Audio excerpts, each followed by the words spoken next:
Existe uma história, não sei se você conhece, que é a história da vaquinha. Você já ouviu falar nela? Não, vamos lá. Não? A vaquinha, um casal morava na fazenda e eles só tinham aquela vaquinha. Então, todo dia eles espremiam ali a vaquinha magra, já o leite, para vender 1 litro ou 2 para o suprimento do dia. Então, eles só tinham aquilo. E aí, um dia, o mago vai ali com o discípulo dele e, naquela viagem, ele fala para o discípulo dele, joga a vaquinha do monte, para ela rolar monte abaixo. Mas ela vai morrer, ela é o único sustento. Joga. E aí esse discípulo foi embora, né, lá com o monge, com o mago, enfim. E aí ficou com muita raiva dele e se separaram, o monge do mago, do discípulo. E passou mais ou menos 1 ano, o discípulo volta na fazenda. Quando ele chegou lá, a fazenda era um lugar assim extremo, uma fazenda luxuosíssima. Aí ele chegou e falou assim, essa fazenda aqui do seu João e da Dona Maria, por exemplo, não lembro os nomes agora. E aí o rapaz falou, você pode chamar, diga para ele que é o discípulo do monge, né? E quando a Dona Maria vem, ela vem muito bonita com seu João, muito arrumada, uma outra mulher, transformada. E aí ele foi para pedir perdão e dizer que ele havia jogado, né? Que a culpa era do monge, não era dele, a culpa era do mago. Que é uma outra coisa que a gente faz, a gente não encerra ciclos porque a gente culpa os outros. A gente não assume a nossa postura, a nossa responsabilidade e diz eu não queria, não consegui por causa do outro. E aí quando ela contou, o que aconteceu? Ele falou, meu filho, o dia que você veio aqui com o monge, depois a vaquinha caiu no morro, precipício abaixo. E aí eu fui com muita dificuldade, tirei a vaca, vendi o couro da vaca, do boi, do chifre, enfim, vendeu tudo. E com essa venda ele comprou outras vacas. E disso ele virou realmente um verdadeiro fazendeiro. Então, às vezes, Jeff, fechar um ciclo é empurrar nossa vaquinha. É matar aquela vaquinha para que uma fazenda nasça. Porque se eu não fizer alguma coisa, eu vou continuar. Einstein diz, né? Insanidade é você querer ter resultados diferentes, fazendo coisas iguais. E eu vou dizer, assim, a minha visão, algo a mais. Porque quando a gente fala sobre encerramento de ciclos, as pessoas sempre acham que é encerrar ciclo ruim, mas não é. Não, esse meu era bom, era maravilhoso. É isso que eu ia falar. O que acontece? Às vezes você tem sucesso na coisa, às vezes você tá tudo bem, mas você entende que se você não acabar com aquele ciclo, você não consegue abrir outras portas. E a história, e eu vejo muito quando a gente vai falar a história de Deus, toda vez que se fecha uma porta, uma janela abre. Eu tenho 47 anos. Há 47 anos, toda vez que fechou uma porta, abriu uma janela. Só que o que eu tinha lá fora era tão bonito, Fran. Então, as pessoas, elas vão apegadas, elas entendem que aquilo dali elas não podem largar. É o que a gente vê às vezes as pessoas sofrendo, fazendo alusão. Às vezes um cara que tem, eu vejo, quando você fala sucesso na rede social, quem tem sucesso na rede social é que nem ser rico no banco imobiliário. Não serve para nada. Financeiramente não chega. Mas assim, e qual a dificuldade maior ainda? Olha que a gente está falando que a pessoa que está ali doendo, o cachorro que estava ali ferido, que não sabia, que não saía de lá do local, para esse é difícil fechar ciclo. E para a pessoa que às vezes tem um sucesso, que está tudo bem, ou como até você, a coisa financeiramente era boa. Mas você entendeu que não fazia mais sentido. Como mudar? Como fechar um ciclo, se teoricamente é um ciclo bom e de bonanças, que as pessoas de fora, que não entendem o que você está sentindo dentro, elas te culpam e botam um peso muito grande. Fala assim, você é doida? Exatamente, você vai deixar isso, mas como, né? Você é louca e tal. Para mim, liberdade é um valor muito importante. Então eu me sinto... Eu aguento um tempo, mas eu fico mal se eu tiver que ficar presa demais. Não pode isso, não pode aquilo, não aparece aqui, não aparece ali. Então, assim, isso estava me incomodando, porque eu, apesar de ser muito rentável e não ser nada muito sufocante de trabalho, exaustivo, me demandava o meu tempo. Tipo assim, a qualquer momento eu poderia ser chamada. A qualquer momento eu tinha que estar disponível. E as outras coisas, e a minha vida, né? As pessoas falam muito do porquê. Não, você tem que saber o seu porquê, claro. Você tem que saber o seu porquê, mas você também tem que saber o seu porquê. E a Bíblia diz algo interessante, que a gente talvez não tenha entendido muito. Ela diz assim, ama o teu próximo como a ti mesmo. A gente quer amar o próximo, fazer tudo pelo próximo, e o próximo, e a gente muitas vezes fica de lado. Só que para eu te servir, eu tenho que estar bem. Imagina se eu tivesse com uma dor de cabeça, eu não ia conseguir estar aqui e fluindo e conversando. Até poderia, mas eu não daria o melhor de mim. Então, assim, a gente tem que realmente estar bem. Então, nesse caso, eu encerrei esse ciclo pelo meu porquê, que é muito claro para mim, meu propósito de vida, e pelo meu porquê. Por mim e pelas pessoas que dependem de mim para eu fazer o que de fato eu fui chamada para fazer. Isso é muito importante. E quando você falou por quem, o egoísmo nesse momento não é algo ruim. Porque você está dentro de um local onde você não está feliz. E aí a gente vai falar que a maioria das vezes as pessoas elas pegam sucesso e dinheiro e acham que isso daqui é o principal da vida, mas muitas vezes a gente pode falar sobre pirâmide de Maslow, onde as necessidades básicas que você tem, você começa a ascender e você vai ter outras prioridades, outras prerrogativas. E você está dentro de um local que pode ter sucesso, pode ter dinheiro, mas você não está feliz. E o não estar feliz não passa pelo outro, não é o outro que tem que dizer, como é que você vai deixar um concurso público? A coisa que eu mais ouvi, e assim, eu ainda me preparei, não a cabeça que eu tenho hoje em dia, mas eu me preparei por 6 meses, financeiramente. Eu cheguei para minha esposa e falei assim, meu amor, olha, eu vou sair, vou dar um passo. Vai pesar, a gente vai diminuir a qualidade de vida da gente, vai diminuir as coisas. Então, em vez de pedir pizza, a gente vai comprar uma da Sadia, vai botar aqui no forno no final de semana. Mas, assim, tem um propósito, tem um porquê. E a sorte, vocês que estão assistindo, a sorte é de você ter uma pessoa do seu lado que seja que tem o fechamento, que fecha com você, que a pessoa que entenda você e fala, não, vamos embora, se é isso que você quer. Se você tá triste, ela mesmo algumas vezes já passou. Contar uma história, minha esposa durante muito tempo ela queria fazer uma pós em dor e cuidados paliativos, mas principalmente em dor, na realidade, não era nem cuidados paliativos. E quando ela começou a fazer uma pós no Einstein, que ele começou a falar sobre dor, que ela começou a entender o que a gente entende. A dor não é só do corpo. A dor é da alma. A parte psicológica é muito mais importante do que a dor física do paciente. E aí ela começou, fez o primeiro módulo, e aí eu ia com ela para São Paulo, passava o final de semana, fez o segundo módulo, no terceiro ela parou e falou assim, não é isso que eu quero. E aí eu ri, porque por muito tempo eu falava para ela, vai. E quando ela, sabe aquela coisa, parecia que eu era o pai, ela estava tomando coragem de dizer para mim o que não queria mais. E ela falou assim, eu não quero. Eu falei assim, isso nunca foi para você, saia. Aí ela falou, poxa, mas eu demorei tanto para me preparar, e você simplesmente fala assim para eu sair. Eu falei assim, saia.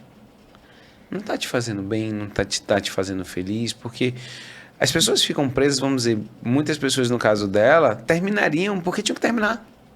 Porque achava na cabeça que, eu comecei, eu tenho que terminar. Não tem. Não tem que terminar. É um outro entendimento errado que as pessoas têm, né? Você pode falar um pouco sobre isso? Tem gente que fala para mim assim, eu queria tanto ler como você, mas eu não gosto de ler.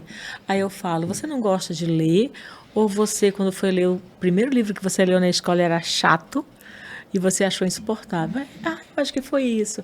Aí eu brinco, né? Eu falo, leia O Cavaleiro Preso na Armadura, que é um livro fininho que você lê em meia hora. Meu Deus do céu. Você já leu O Cavaleiro? Maravilhoso, eu não conhecia. Não, esse livro para mim, ele é um livro que, sinceramente, não faz mal ler uma vez por mês, uma vez a cada 2 meses, porque ele é um livro muito profundo. Eu falo que foi o maior voo que eu já fiz para dentro de mim. Por que voo? Porque eu li vindo de Brasília para Manaus. Fui para uma conferência de mulheres em Goiânia. Goiânia sabe que a gente subiu, já está em Brasília, sim, né? 15 minutos, 20 no máximo. E aí eu li esse livro, eu vim assim, era lendo e as lágrimas né? Existia um cavaleiro que gostava de libertar as donzelas, inclusive, que não queriam ser libertas. Algumas delas, você sabe, não queriam ser libertas. A maioria, na verdade, não queria, né? Que fala dessa questão da gente querer fazer pelo outro mais do que a gente deveria. Entende? Aquela coisa, não, porque eu vou fazer por ele aquilo que eu gostaria que fosse para mim. Mas será que ele quer que eu faça? Será que os gostos dele ou dela são os mesmos meus, né? Então, assim, eu falo para a pessoa, começa a ler Cavaleiro. Aí, nossa, que livro maravilhoso! Porque é maravilhoso. Nunca eu indiquei Cavaleiro, pode ser que ainda aconteça, mas até hoje não. Que a pessoa fala, não gostei, não, achei o livro chato. Eu vou te fazer um apêndice. Eu li esse livro. Uma psicóloga foi quem me indicou, a minha terapeuta, e eu li saindo Manaus, São Paulo. Olha aí. A mesma coisa. Não é não? E foi o maior voo. Gente, que é isso? E eu chorei também. É muito bom. Você passa a história da sua vida e você coloca, você se vê dentro da armadura, que é o que a gente coloca. Você se vê. Fran, mas assim, como trabalhar exatamente para você sair dessa armadura? Porque, pessoal, a gente não vai falar sobre o livro todo. Eu acho que assim, eu vou até te fazer um convite, que eu quero começar a fazer no Jeff Podcast. A gente vir ler livros e a gente fazer um clube do livro, tá? E nesse livro, vocês entenderem que o cavaleiro dentro da armadura é um cavaleiro que ele simplesmente não conseguia mais sair, porque ele vestiu. Então, são as roupas, sabe essa história de você ser mãe, de você ser esposa, de você ser tudo, cuidar de todo mundo e não cuida de você. Então, é sobre isso daí, a narrativa. Como você se livrar? Porque o sair, se a gente for pensar no livro, o sair da armadura é fechar o ciclo. Ele fechou um ciclo de forma linda, por sinal, né? Muito linda, porque pela lei da física era impossível acontecer o que aconteceu. Então, você tem que ler realmente para você entender e saber do que a gente está falando. Mas como fechar esse ciclo, né? E se livrar dessa armadura? Entendendo, tem gente que fala também assim, olha, tudo que chega à consciência você muda. Não muda. Não muda quando chega na consciência. É um passo.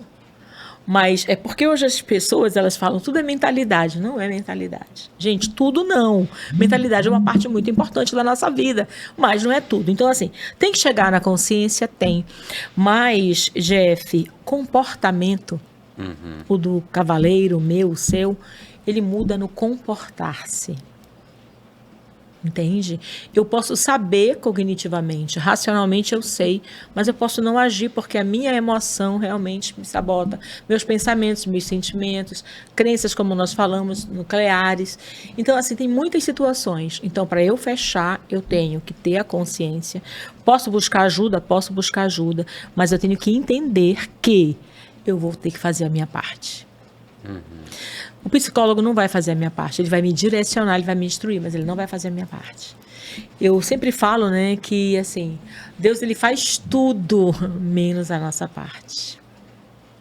Tem gente que fala assim, não, mas porque se Deus quiser isso aqui vai acontecer, e Deus fala, não tem nada a ver comigo, não. Eu te dei a vida, né? Você está aí no controle, você vai fazer se você quiser. Olha, eu vi, só te interrompendo um pouco, eu vi uma vez uma pessoa falando isso que eu achei maravilhoso. Eu falei assim, não, se Deus quiser eu vou ganhar na Mega Sena. Deus não vai falar, não, para tudo. Gente. Fran, lá no Brasil, turma, para. Anjos, vamos lá. Joga esses números na cabeça dela que vai ganhar. E não vai ser assim, não vai ser desse jeito, entendeu? Então, não vai ser da forma que não é o esperar, né? Então, o esperar de esperançar, não é? Esperar de esperançar, esse vai dar realmente bom. Agora, o esperar de ficar esperando, ele não vai. O fechamento do ciclo, ele é importante e tem um apóstolo que ele é muito conhecido, né? Na igreja católica, na igreja evangélica, que é o apóstolo Paulo. Né?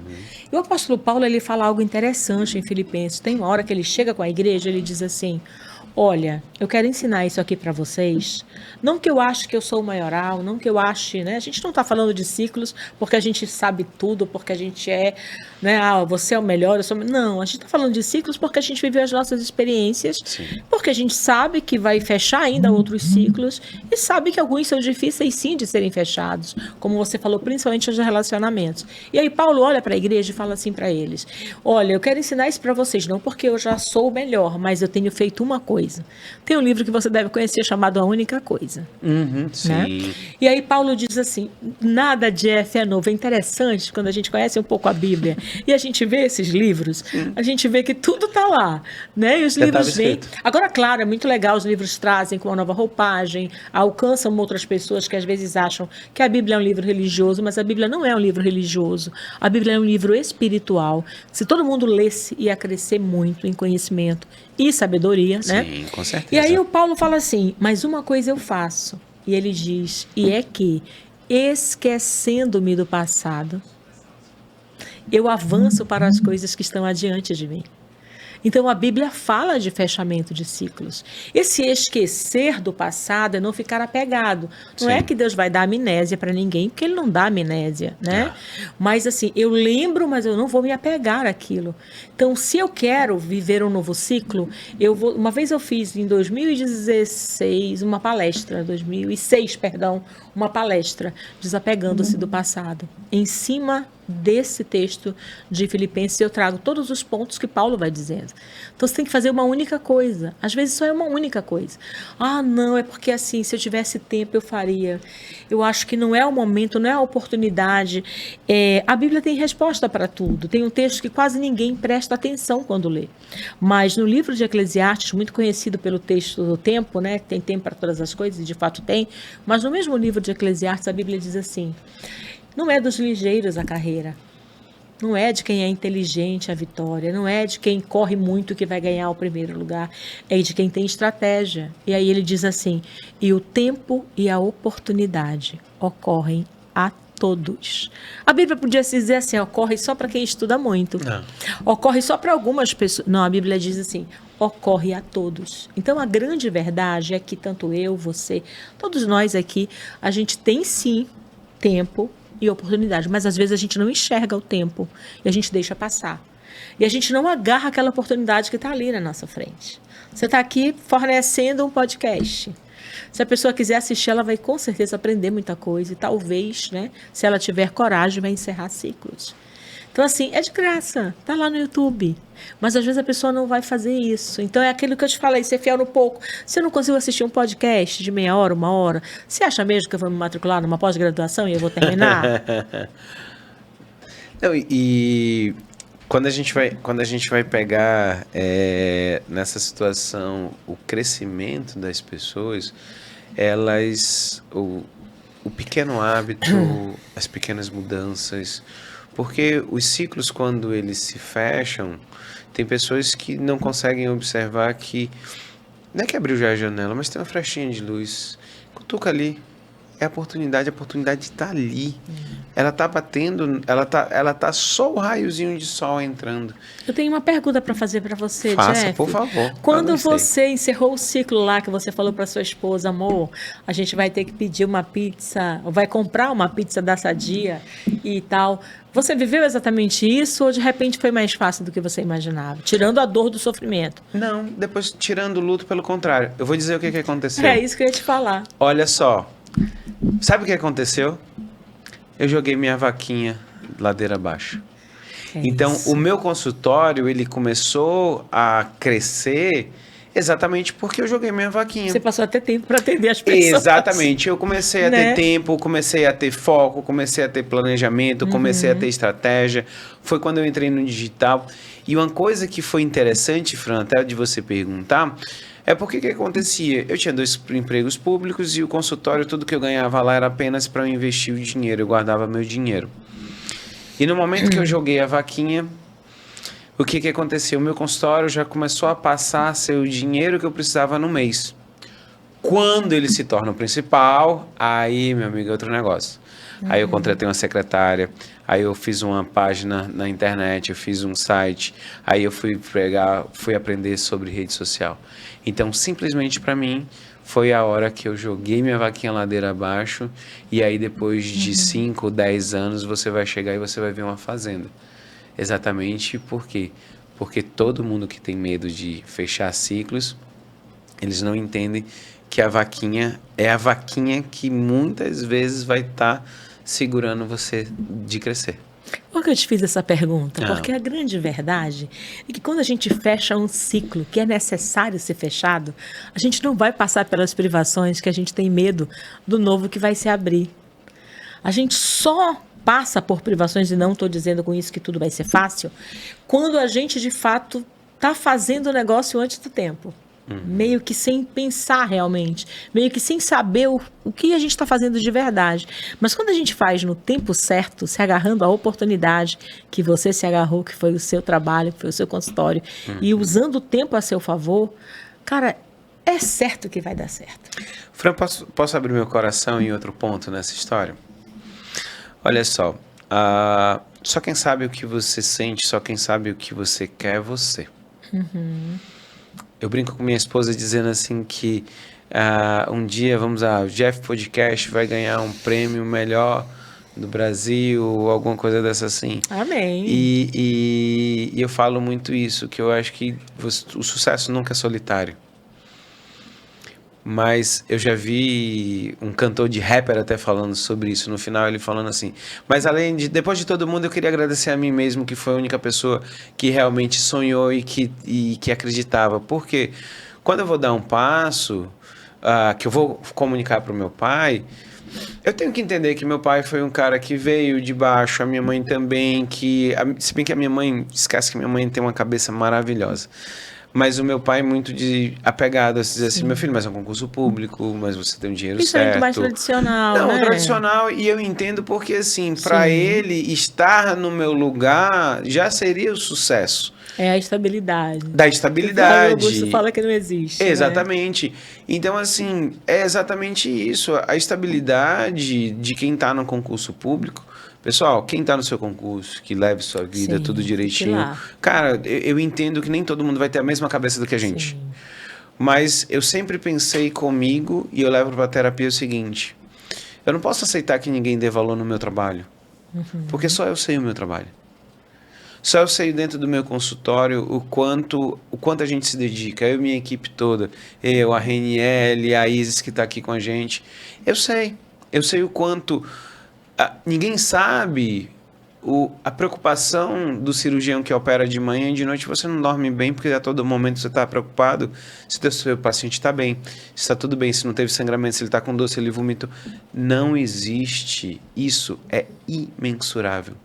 Entendeu? Então, assim, no processo de tudo que acontece, um plano de saúde querendo dar o preço do seu trabalho, o Estado, a prefeitura querendo dar... Ninguém pode dar o preço do meu trabalho. Eu sei que eu sou meio arredio, sabe? Para mim é como se fosse um cavalo chucro, alguém tentando domar, e eu não consigo ser domado, porque, assim, eu sei o valor do que eu faço, da minha equipe e das coisas. Então... Quando eu fui dar esse passo, ouvir meu pai foi difícil, porque eu sabia que o meu pai ia falar. E eu respeito meu pai. Respeito ele. Mas, vindo lá atrás, quando eu saio de Recife para vir para Manaus, eu passo no concurso público para ser oficial da Polícia Militar.